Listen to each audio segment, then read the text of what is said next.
அதெல்லாம் ஒன்றும் கூடாது. பூண்டை வதக்கி இன்சுலின் இருக்க இன்சுலினே போதும். நீங்கள் ஒழுங்காக நடந்து ஆக்டிவேட் பண்ணி வச்சிங்கன்னா இருக்க இன்சுலினே ஒழுங்காக வேலை பார்க்கும், போதும். வாக்கிங் 1 மணி நேரம் நடந்தீங்கன்னா எல்லா தசையில் உள்ள இன்சுலின் ரிசப்டார் வேலை பார்க்கும். இருக்கிற இன்சுலின் வேலை பார்த்தாலே முக்கால்வாசி வேலை முடிஞ்சுது.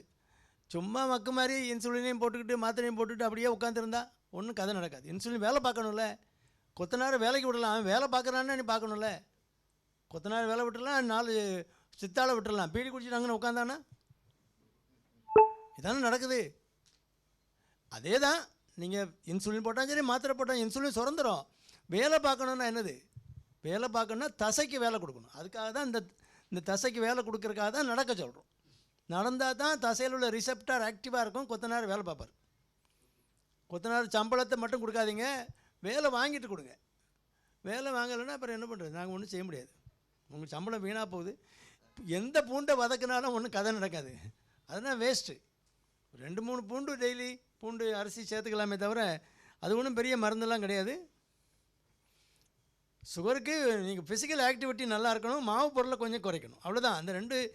அந்த ரெண்டும் செய்யாமல் நீங்கள் வேறு என்ன பண்ணாலும் தலைகீழ நின்னாலும் ஒன்றும் கதை நடக்காது.